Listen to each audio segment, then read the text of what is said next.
আসসালামু আলাইকুম এভরিওয়ান, আশা করি আপনারা সবাই অনেক ভালো আছেন। আলহামদুলিল্লাহ, আল্লাহ তাআলার রহমতে আমিও বেশ ভালো আছি। তো খুব দ্রুতই আপনাদের মাঝে চলে আসলাম সেই রাতে গল্পের পার্ট 4 নিয়ে। সো বর্তমান প্ল্যানিং আছি রেগুলার একটা করে গল্প আপলোড করব, আর আজকের গল্পটাও কালকের গল্পটার মতো একটু ছোট হবে, যার কারণে আমি আন্তরিকভাবে দুঃখিত। নেক্সট পার্টগুলো আপনারা আবার ওইরকম 9-10 মিনিটের মতো করেই পাবেন।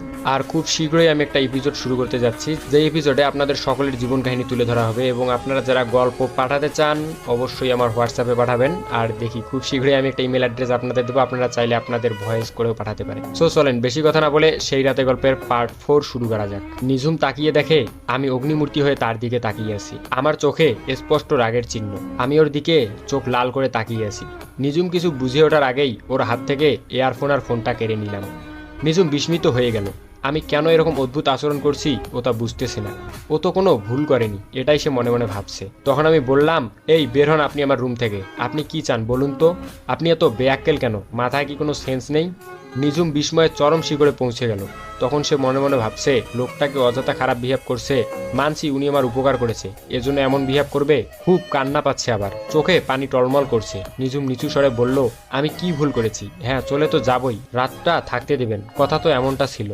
তখন আমি রাগে কটমট করে বললাম, না, আপনি কোনো ভুল করেননি। আপনি শেষ রাতে ফুল সাউন্ডে গান বাজাচ্ছেন, সেই কখন থেকে জ্বালাচ্ছেন। এত করে বললাম যে আমি ঘুমাবো, কোনো ডিস্টার্ব করবেন না, তা আপনি আপনার ইচ্ছা মতোই কাজ করে যাচ্ছেন। তখন নিঝুম অপরাধীর মতো মাথা নিচু করে বলল, আমি তো এয়ারফোন লাগিয়ে গান শুনছিলাম যাতে আপনার ডিস্টার্ব না হয়। কিন্তু নিঝুমের কথা শেষ হওয়ার আগেই আমি ওকে থামিয়ে দিলাম। তারপর বললাম, ইয়ারফোন দিয়ে গান শুনলে সাউন্ড আমার কানে গেল কিভাবে?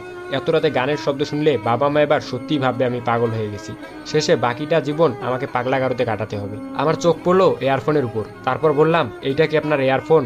নিঝুম সংকুচিত কণ্ঠে বলল, না, মানে আমার কাছে এয়ারফোন নেই, তাই আপনার ড্রেসিং টেবিলের উপর একটা এয়ারফোন পেয়েছি, ওটা দিয়ে গান শুনতেছিলাম। আমার তখন রাগের মাঝে সত্যিই খুব হাসি পেল। তারপর বললাম, নষ্ট এয়ারফোন দিয়ে ফুল সাউন্ডে গান শুনছেন তাই না? সেটা একবার খেয়ালও করলেন না? নিঝুম এবার সত্যিই লজ্জা পেল। সে ভাবতেছে, সি, এমন একটা কাজ করে ফেললাম, একটাবারও খেয়াল করলাম না। তখন সে বলল, আসলে আমি খুব ডিপ্রেশনে আছি, তাই খেয়াল করিনি। আমি আর কথা না বাড়িয়ে শুয়ে পড়লাম। নিঝুম নিজের কাছে নিজেকে খুব ছোট মনে করছে। এই লোকটা কি করে বুঝবে তার মনের কি অবস্থা? যে বোঝার সেই তো বুঝলো না কতটা ডিপ্রেশনে আছে সে। এতগুলো করা কথা না শোনালেও পারতো, কিছু হলেই শুধু বাড়ি থেকে যাওয়ার হুমকি দেয়। প্রচুর মাথা ব্যথা করছে এখন, কান্নাও থামছে না, একদম আউট অফ কন্ট্রোল। এমন ভাবতে ভাবতে কখন জানি ঘুমিয়ে গেলাম, নিজেও বুঝতে পারলাম না। ভোর 8টা বেজে গেছে। প্রীতম তো এত সকাল পর্যন্ত কখনো ঘুমায় না। প্রীতমের বাবা প্রীতমের মাকে উদ্দেশ্য করে বলল, আপনার শাহজাদা পুত্র এখনো ওঠেনি? তখন প্রীতমের মা বলল, আমার ছেলে শাহজাদাই কাল অনেক রাতে ঘুমিয়েছে, তাই হয়তো এখনো ঘুমাচ্ছে। তখন প্রীতমের বাবা ব্যঙ্গ সুরে বলল, আপনার ছেলে অনেক রাত পর্যন্ত কি এমন শুভ কাজ করেছে? ও তো 11টা বাজলেই অফিস থেকে বের হয়ে আসছে। তখন প্রীতমের মা বলল, এই তুমি আমার ছেলেকে এভাবে বলছো কেন? ভালো হচ্ছে না একদম, হয়তো বন্ধু বান্ধবের সাথে কোথাও গিয়েছিল। তখন প্রীতমের বাবা বলল, অত রাতে বন্ধু বান্ধবের সাথে কিসের তো আড্ডা? তখন প্রীতমের মা বলল, দেখো, প্রীতম আর এখন ছোট নেই, ও অনেক বড় হয়েছে, ওর নিজস্ব একটা স্বাধীনতা রয়েছে। তখন প্রীতমের বাবা বলল, দাও দাও স্বাধীনতা, কোন দিন দেখবা অপকর্ম করে বসে আছে। তখন প্রীতমের মা বলল, আমার ছেলের উপর আমার বিশ্বাস আস্থা সবকিছুই আছে, আমার ছেলে কেমন সেটা আমিই জানি। তখন প্রীতমের বাবা বলল, হয়েছে, চুপ করো, ওকে নাস্তা খেতে ডাক দাও। তখন প্রীতমের বাবা বলল, হয়েছে, চুপ করো, ওকে নাস্তা খেতে ডাক দাও, আজকে একটু তাড়াতাড়ি অফিসে যেতে হবে, জরুরি মিটিং আছে। তখন প্রীতমের মা বলল, আচ্ছা তুমি বসো, আমি ওকে ডেকে আনছি। দরজা নক করার শব্দে প্রীতমের ঘুম ভেঙে গেল। চোখ জ্বলছে খুব, মোটেও উঠতে ইচ্ছা করছে না। দরজা নক করেই যাচ্ছে প্রীতমের মা। কালকে রাতের কথা মনে পড়তেই লাফিয়ে উঠল সে। তখন সে ভাবছে, মেয়েটা কি এখনো ঘুমাচ্ছে? কি করবে এখন? মা বাবা কি জানবে? মা বাবা কি ভাববে এসব জানলে? কত কষ্ট পাবে। কেউ আমার এই আজগুবি কথা বিশ্বাসই করবে না। এদিক থেকে প্রীতমের মা বলছে, এই মরার মতো ঘুমাচ্ছিস নাকি? কতক্ষণ ধরে তোর দরজায় নক করছি। প্রীতমের মাথায় কিছুই আসছে না, কি করবে এখন?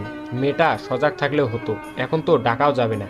কি উটকো বিপদে পড়লাম। তখন আমি ভিতর থেকে বললাম, মা আমি আসতেছি, যাও তুমি। তখন আম্মু বলে উঠলো, আরে তুই দরজা খোল আগে। তখন আমি বললাম, আমি ফ্রেশ হয়ে আসতেছি, যাও তুমি। তখন মা বলল, দরজা খুলতে তোর সমস্যা কি? দরজা খোল, তোর চাঁদ মুখখানা দেখবো। তখন প্রীতম খাটের কাছে গেল। মেয়েটা তো বেহুশের মতো ঘুমাচ্ছে, নড়াচড়াও করছে না। হে আল্লাহ, মরে গেল না তো আবার? এদিক থেকে আবার আম্মু ডাকাডাকি করছে, কিরে কি হয়েছে, কি করিস তুই বলতো? তখন আমি মনে মনে ভাবছি, দূর, আম্মু বা দরজা খোলার জন্য এত জোর করছে কেন? প্রতিদিন তো ডেকেই চলে যায়। আমি কোনো উপায় না পেয়ে নিঝুমের পায়ের তলায় সুড়সুড়ি দিলাম। মেয়েটা তাও সজাগ হচ্ছে না। সত্যি কি মরে গেল? নাকের কাছে হাত দিয়ে দেখি নিঃশ্বাস নিচ্ছে, যাক বেঁচে আছে তাহলে। কপালে হাত দিয়ে দেখি গা পুরো জ্বরে পড়ে যাচ্ছে। মেয়েটা মনে হয় সেন্সলেস হয়ে আছে। মেয়েটাকে তো এই অবস্থায় ওয়াশরুমেও রাখা যাবে না। প্রীতম কোনো উপায় না পেয়ে পাজা করে খাটের নিচে শুয়ে দিল মেয়েটিকে। বিছানার চাদর ফ্লোরের সোয়াচে করে দিল যাতে কিছু না দেখা যায়। তারপর দরজা খুলে দিল। তখন আম্মু বলল, এতক্ষণ কি করছিস? 10 মিনিট ধরে দরজার সামনে দাঁড়িয়ে আছি। তখন আমি যথারীতি ভয়ে ঘামতে শুরু করলাম। তখন আমি বললাম, আরে আমি ওয়াশরুমে ছিলাম। তখন আম্মু বলল, ওয়াশরুমে কি করছিস এতক্ষণ?